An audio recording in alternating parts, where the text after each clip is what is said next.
পশ্চিমবঙ্গের রাজ্য সরকার দ্বারা ক্রীড়া গুরু সম্মানে ভূষিত আন্তর্জাতিক টেবিল টেনিস প্রশিক্ষক মিহির ঘোষ প্রশিক্ষণ দিতে কুমিল্লার তিতাসে এসেছেন। শুক্রবার দিনব্যাপী তিনি উপজেলার লালপুর নজরুল ইসলাম উচ্চ বিদ্যালয়ের গোমতী টেবিল টেনিস ক্লাবের শিক্ষার্থীদের প্রশিক্ষণ দেন।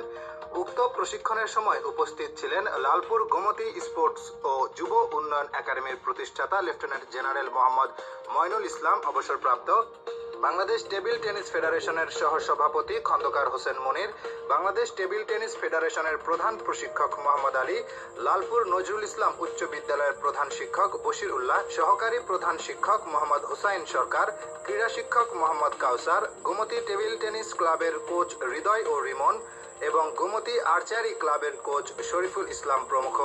শিক্ষাগুরু মিহির ঘোষ উত্তর 24 পরগনা জেলা টেবিল টেনিস বিপ্লবের জনক।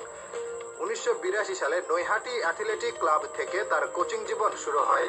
1995 সাল থেকে তিনি নৈহাটি ইউথ অ্যাসোসিয়েশন ক্লাবে টেবিল টেনিস প্রশিক্ষণ দেওয়া শুরু করেন। 2020 সালে নিজের চাকুরি জীবনের সমস্ত সঞ্চিত অর্থ দিয়ে ক্রীড়া গুরু Mihir Ghosh table tennis academy গঠন করেন। 42 বছরে 12 থেকে 14 জন ভারতীয় টেবিল টেনিস খেলোয়াড় জাতীয় চ্যাম্পিয়ন তৈরি হয়েছে ক্রীড়া গুরুর হাত ধরে। অলিম্পিয়ান ও এশিয়ান গেমসে পদকজয়ী সুতীর্থা মুখার্জি এবং অর্জুন পুরস্কার প্রাপ্ত ঐহিকা মুখার্জি এই ক্রীড়াগুরুর ছাত্র। স্ত্রী আলপনা ঘোষ সহ তিনি নিজে পশ্চিম বাংলার হয়ে টেবিল টেনিস খেলেছেন। তার পুত্র অর্জুন ঘোষ ভারতের হয়ে খেলেছেন। তাই পশ্চিমবঙ্গের রাজ্য সরকার তাকে ক্রীড়াগুরু সম্মানে ভূষিত করেন। পরে ক্রীড়াগুরু মিহির ঘোষ লালপুর নজরুল ইসলাম উচ্চ বিদ্যালয়ের মুক্তিযোদ্ধা কর্নার, লাইব্রেরি ও কম্পিউটার ল্যাব পরিদর্শন সহ তিনি পরিদর্শন বহিতে তার মতামত লিপিবদ্ধ করেন।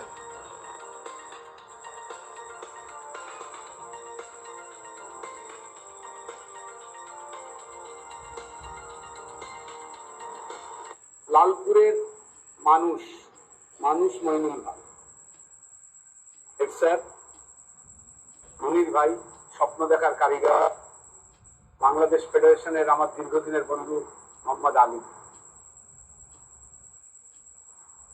এখানে এসে একটা কথা খুব ভীষণভাবে মনে পড়ছে, আবার আসবো ফিরে ধানসিঁড়িতে ফিরে এই বাংলায়, হয়তো বা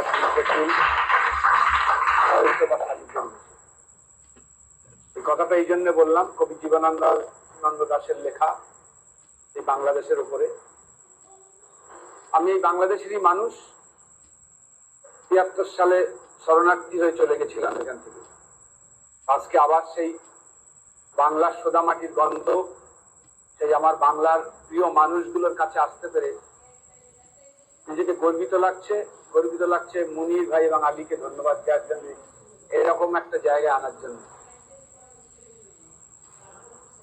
সবার আগে বলি, আমি যদি টেবিল টেনিস কিছু শিখে থাকি, লালপুর আমাকে যখন ডাকবে আমি তখনই আসবো, বিনা পারিশ্রমিকে আসবো।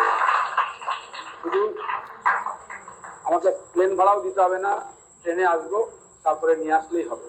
আমি যখনই সময় পাবো আমি এসে তোমাদের মধ্যে 2-4 দিন যদি থাকতে পারি, তাহলে ভাববো যে জীবনে কিছু কাজ করেছি। এখানে এসে দেখলাম একটা মানুষ এইরকম ভাবে যে কাজ করতে পারে, মানে এইরকম মানুষ আছে বলেই বোধহয় সমাজটা বেঁচে আছে।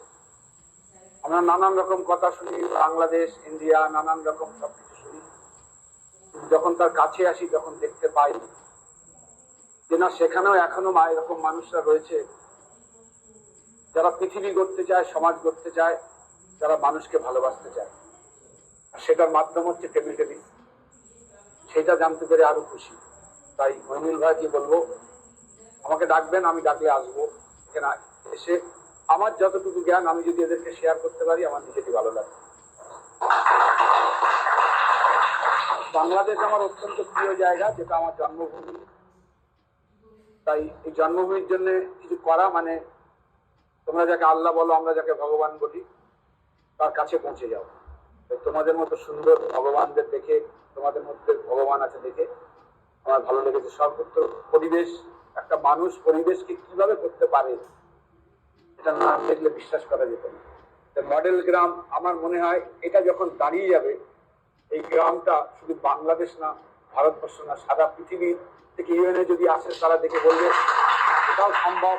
ব্যক্তিগত প্রচেষ্টায় এমনভাবে করাই যায়, এমনভাবে শিক্ষার সঙ্গে খেলাধুলোর মেলবন্ধন যা করার কথা ছিল সরকার, একজন মানুষ অন্য লোকজনদের নিয়ে কিভাবে করছে, কিভাবে এগিয়ে যাচ্ছে।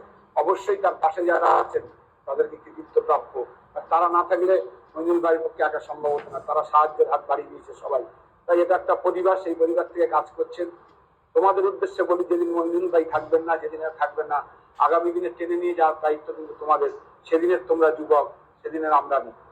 এই মেসেজটা তোমাদের কাছে রেখে গেলাম।